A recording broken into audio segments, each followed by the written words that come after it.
आगे फिर भगवान कहते हैं, अपरेयमितस्त्वन्यां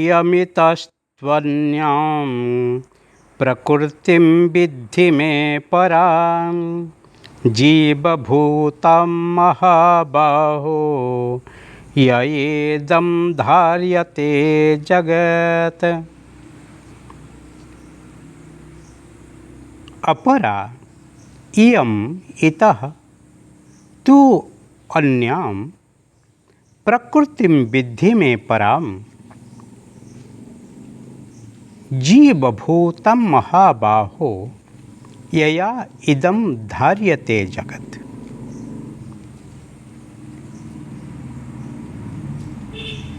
यह 8 प्रकार के भेद वाली तो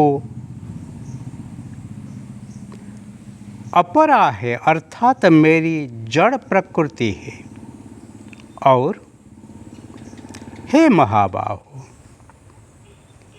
इसी से दूसरी को मेरी जीवरूप परा अर्थात चेतनम प्रकृति जान कि जिससे यह संपूर्ण जगत धारण किया जाता है।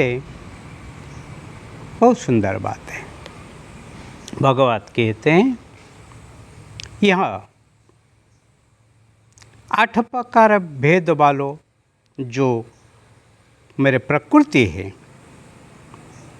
अपरा है अर्थात मेरी जड़ प्रकृति है, वो मेरी जड़ प्रकृति है। हे महाबाहु, इसी से दूसरी मेरी जीवभूतात्मा जीवरूप पराम परा अर्थात चेतन प्रकृतिम जान, जिससे यह संपूर्ण जगत धारण किया जाता है।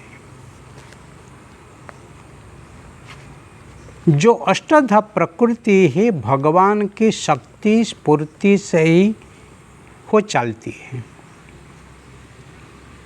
परंतु जो चेतन शक्ति है, जो चैतन्य है, जो ही धड़कता हुआ है, जो ही सतत कर्म तत्पर है, सतत स्फुरित है, सतत शक्तिप्रद है, सतत ही सचल है, वो ही मेरे परा अर्थात चेतन प्रकृति है। इसी से ही जगत धारण किया जाता है। आप कितने बुद्धिशाली हो, कितने विचारवंत हो, कितने श्रीमंत हो, कितनी कुछ ना कुछ क्या नहीं हो, परंतु आप जिंदा हो तो फिर वो सब सार्थक है, पर जिंदा नहीं हो तो। इसीलिए भगवान अष्टधा प्रकृति को ही साधारण मान के एक असाधारण प्रकृति को ही यहाँ व्यक्त करते हैं। वो ही चेतन शक्ति है, जो चैतन्य है, जिसको जिसी से ही ये जगत ही धारण किया गया है। आपके जीवन है तो सब कुछ है, पर जीवन नहीं हो तो जैसे कुछ भी आपके पास नहीं है। सब कहते हैं वो चल गया है, और जब तक वो है सब कहते हैं वो है। वही ही तत्व को ही जो ही जानता है वही आस्तिक है, क्योंकि वो है। परंतु जो नहीं है, जो चंचल हैं, जो अस्थिर है, क्षणभंगुर है, नाशवंत है, और उसको जो ही मानता है वही नास्तिक है। इसलिए जो ही चेतन को ही, चैतन्य रूप को ही मानता है वो ही आस्तिक है, क्योंकि चैतन्य सदा अविनाशी है।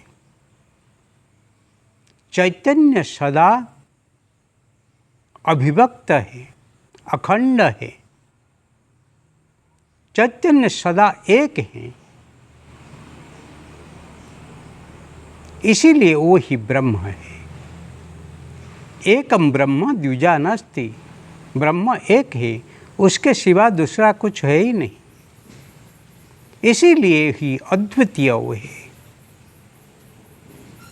यद ज्ञात्वा न विज्ञातम भवति, जिसको जानने के बाद दूसरा कुछ जानने की जरूरत नहीं है। यद ज्ञात्वा निर्भीकम भवति, जिसको जानने के बाद फिर कोई भय नहीं रहता है, क्योंकि भय डराने के लिए दूसरा कोई है ही नहीं, और क्यों किसको डरेगा। इसीलिए चैतन्य को जानता है, मूल तत्व को जानता है, वो ही इसी जगत में ही संपूर्ण धारण करने वाले को ही जानता है। वो ही धर्म है, वो ही सत्य है, वो ही सनातन है। इसको जान। और भगवान यहाँ पर ऐसे ही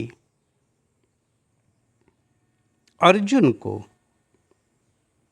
फिर तत्व से समझाते समझाते उनकी स्थिति से फिर ऊपर लेते हैं, ऊर्ध्वमुखी बनाते हैं, क्योंकि सहज से ही अर्जुन ही समझ सकता है भगवान के जो विश्वरूप,